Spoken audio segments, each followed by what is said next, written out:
Bonjour à toutes et bienvenue dans cette toute nouvelle vidéo de la trappeuse de rêve. Aujourd'hui, je vous propose un tuto scrapbooking pour réaliser 3 petits marque-pages avec leur boîte de rangement. J'avais envie de le réaliser sur le thème Harry Potter parce que je suis une très grande fan de cet univers. Pour chaque marque-page, j'ai choisi un personnage, son patronus, une réplique culte et un objet qui lui correspond. Le marque-page numéro 1 sera spécial Harry. Nous aurons besoin d'un morceau de cardstock doré de 6 par 12,5 cm et d'un rouge de 5,5 par 12 cm. J'achète mes cardstock chez Bureau Vallée en général. D'un morceau de papier calque, d'un morceau de papier blanc assez rigide, d'une paire de ciseaux, d'un crayon noir, d'un stylo noir, de colle, d'un peu de peinture blanche, d'un morceau d'éponge et de 2 embellissements. J'ai choisi un Harry Potter et une petite Edwige que j'ai colorisée au feutre à alcool. J'ai trouvé sur internet la silhouette d'une tête de cerf, le patronus d'Harry, que j'ai décalqué.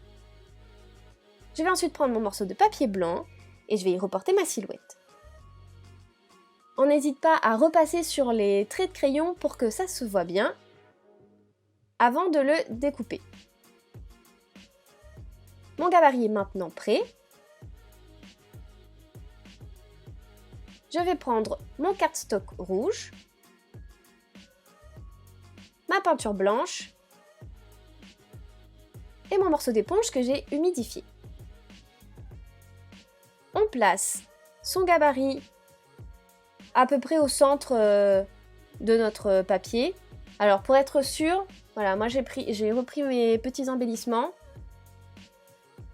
pour être sûr du placement. Je viens mettre un petit peu de peinture sur mon éponge.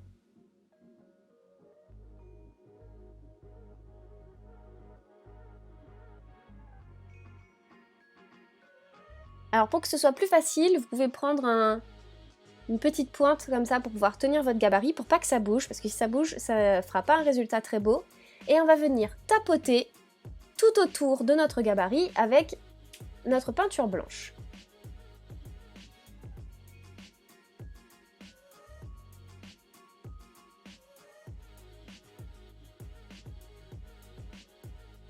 On laisse un peu sécher et on va délicatement enlever notre silhouette. Voilà, le résultat est vraiment pas mal, moi je trouve. On prend ensuite son stylo noir pour écrire notre petite réplique. Alors moi, j'ai choisi, je jure solennellement que mes intentions sont mauvaises. On prend ensuite notre colle et nos petits embellissements. J'ai décidé de placer Harry en bas et plutôt au centre de mon marque-page.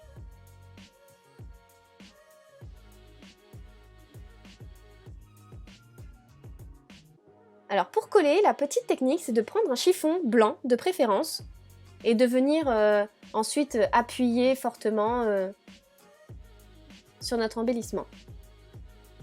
Et Edwige, je vais la placer dans le coin supérieur droit de mon marque-page.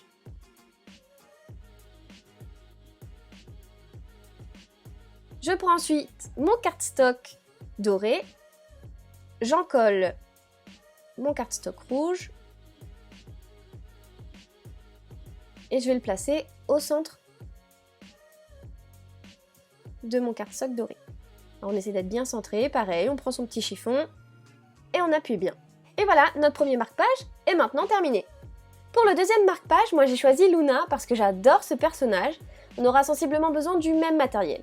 Donc un morceau de cardstock turquoise de 6 par 12,5, un morceau de papier arc-en-ciel de 5,5 par 12, donc trouvé dans un bloc scrapbooking de chez Leclerc, un morceau de papier calque, un morceau de papier blanc assez rigide pour le gabarit, une paire de ciseaux, notre morceau d'éponge, un crayon noir, un stylo blanc, donc ça peut être du noir, et d'un peu de peinture turquoise. Alors moi je l'ai fait en mélangeant du blanc, du bleu et un peu de vert. Et de 2 embellissements, une Luna et j'ai pris une petite paire de Converse suspendues. Le patronus de Luna, c'est un lièvre, et alors je répète exactement la même chose que pour le premier marque-page. Je décalque, je reporte et je découpe. pour obtenir un petit gabarit.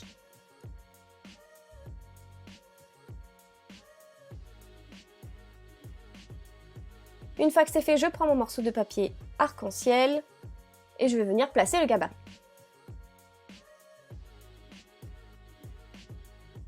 À l'aide de ma petite pointe, je le maintiens pour pas que ça bouge et je vais venir tapoter tout autour.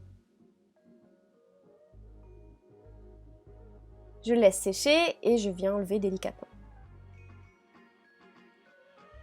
Avec mon stylo blanc, je vais écrire « Les choses finissent toujours par revenir, même si ce n'est pas de la manière qu'on croit ». Je vais ensuite placer mes petits embellissements, pareil, en haut et en bas, et coller le tout sur mon cardstock turquoise. Deuxième marque-page fait. Pour le dernier marque-page, j'ai choisi Hermione dans sa jolie robe de bal. On a besoin d'un morceau de cardstock fuchsia de 6 par 12,5, un cardstock blanc de 5,5 par 12, un morceau de papier calque, un morceau de papier blanc rigide, une paire de ciseaux, notre morceau d'éponge, un crayon noir, un stylo mauve, bon je chipote, on peut prendre un stylo noir, de colle, et j'ai pris de l'encre, une rose et une mauve, ça peut très bien se faire avec de la peinture aussi, et nos deux petits embellissements, une Hermione et un petit retourneur de temps auquel j'ai ajouté des petites chaînes pour pouvoir avoir un effet suspendu. Le Patronus d'Hermione, c'est une loutre que j'ai décalquée, reportée et découpée. Je viens ensuite placer mon gabarit sur mon morceau de papier blanc et je vais tapoter avec mon éponge humide, donc dans l'encre mauve d'abord. Et je vais venir faire des petites taches tout autour, mais en laissant des espaces.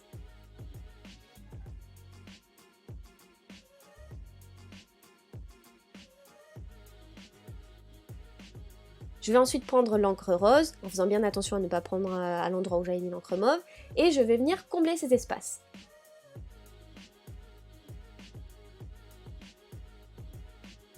On laisse sécher, et on enlève le gabarit. Ah, je trouve que ça fait un effet super sympa. On prend son stylo mauve, et on vient écrire « C'est amusant de ne pas respecter le règlement ».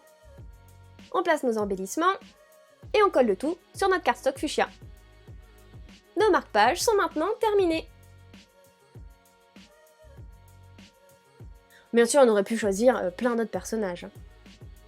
On peut maintenant passer à notre petite boîte de rangement pour laquelle on aura besoin d'un morceau de papier noir bien rigide parce qu'il va servir de structure à la boîte, d'un morceau de cardstock rouge, d'un massicot. Si vous n'en avez pas, il suffit d'avoir un cutter, une règle et un plioir. Le mien il fait les deux, il découpe et il plie.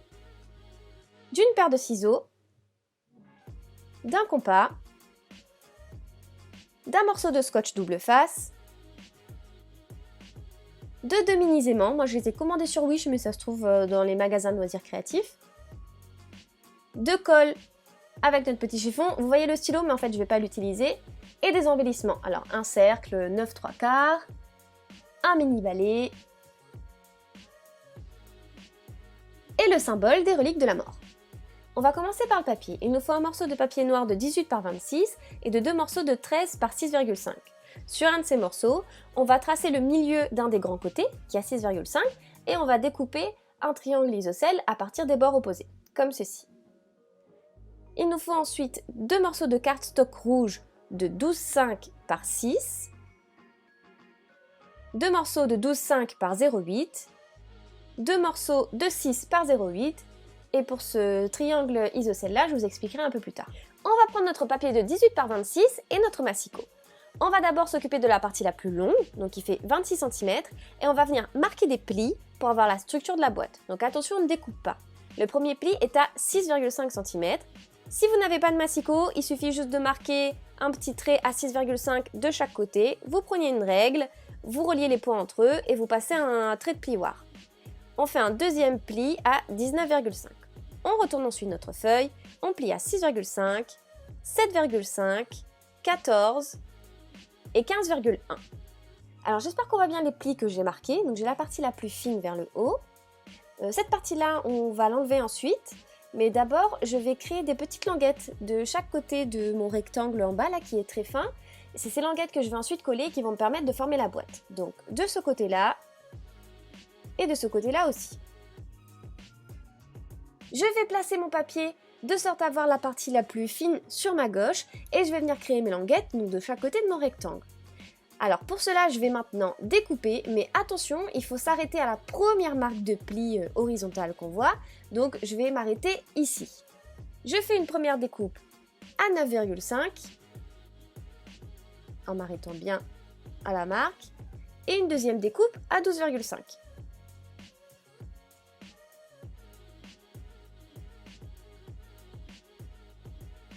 Je vais ensuite retourner mon papier pour créer mes languettes de l'autre côté. Donc pareil, il faut s'arrêter à la première marque de pli. Ici, la première découpe, elle sera à 5,5 et la deuxième à 8,5. Vous le voyez, ça forme comme deux petites ailettes de chaque côté de mon rectangle. Je retourne mon papier pour avoir la partie fine vers le haut et je vais découper ici en m'arrêtant juste avant mon rectangle. Donc je découpe à 6,5. Je découpe jusqu'à la petite languette, je m'arrête juste avant le rectangle. J'enlève la partie qui ne sert à rien là. Je retourne mon papier. Et pareil, je vais découper à 6,5 jusqu'à la petite languette et en m'arrêtant avant le rectangle. Alors je donne beaucoup d'informations en même temps, je me rends compte. S'il y a des choses qui ne sont pas claires, n'hésitez pas à me poser des questions en commentaire, je vous répondrai avec plaisir. On vient retourner une nouvelle fois son papier et pareil, on va découper à 6,5. Donc en découpant la petite languette et en s'arrêtant juste avant le rectangle. Et pour la dernière fois, on retourne son papier, on fait la même chose, 6,5 jusqu'à notre petit rectangle. On se retrouve avec une forme comme ça et je vais juste maintenant enlever les angles de mes languettes parce que ça va faciliter le collage.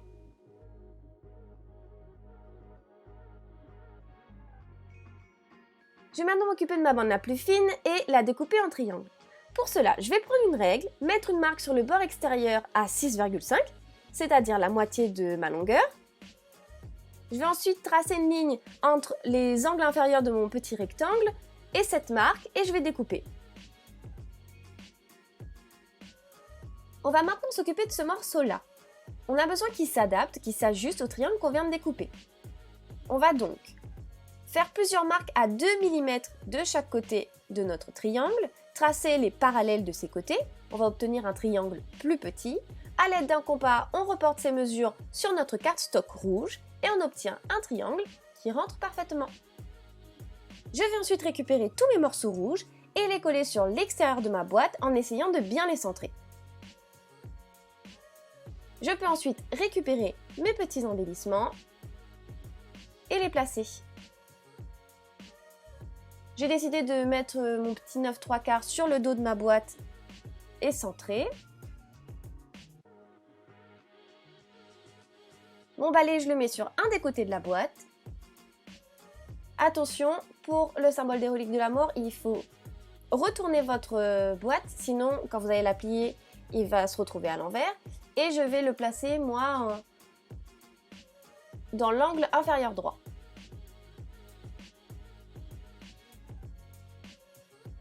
Je vais pouvoir placer mes aimants, donc je retourne ma feuille et je vais placer le premier ici à la pointe.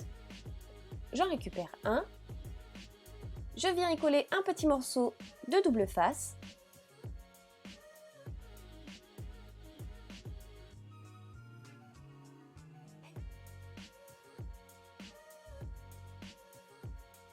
Je le place à la pointe et j'appuie.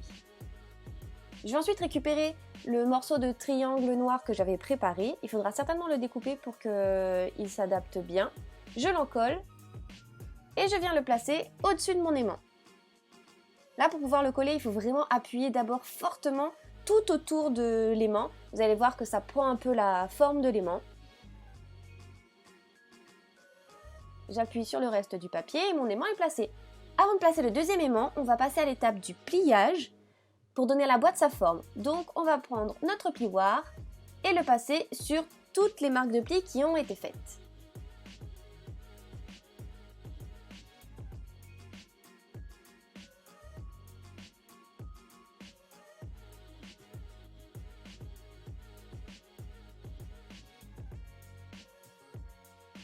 Voilà, sans être collé, on voit déjà la forme finale que va avoir notre petite boîte. La technique pour bien placer notre deuxième aimant, c'est de retourner la boîte. On va placer notre aimant sur le premier qui est déjà collé. On vient y mettre un petit morceau de double face.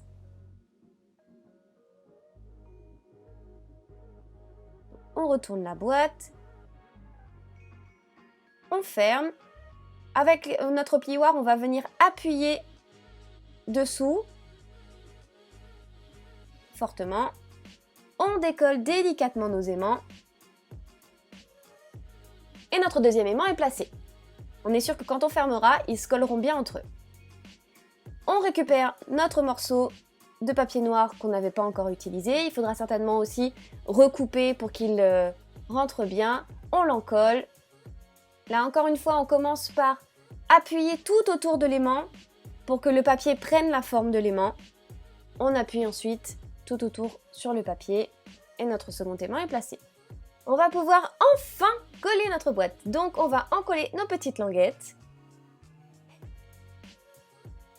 On les plie, on les place à l'intérieur de nos grands côtés et on appuie quelques instants pour que ça tienne.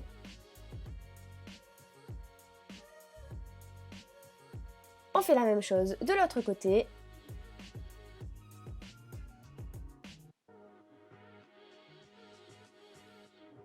Alors, il y a un côté plus facile que l'autre. Pour le deuxième côté, le mieux c'est de céder, par exemple de prendre votre plioir, de maintenir encore quelques instants. Et voilà, notre petite boîte est finie. N'hésitez pas à faire des petits réajustements. Par exemple, moi j'ai un petit bout qui dépasse, là je l'enlève. On teste pour voir si ça se ferme bien. Hop! Et voilà! Je la trouve trop sympa. On va pouvoir y ranger nos petits marque-pages. Ce tuto est maintenant terminé, j'espère qu'il vous aura plu. J'essaierai de vous mettre quelques mesures en barre d'infos. Si vous avez des questions, n'hésitez pas à me les poser en commentaire. Et si ça vous intéresse, je peux vous envoyer le document PDF avec les silhouettes et les illustrations que j'ai utilisées moi. Il suffira juste de les coloriser. Pour ça, envoyez-moi un petit mail à latrapeusederev974@gmail.com. Et comme d'habitude, amuse azote, les autres imaginations causées et nous retrouve.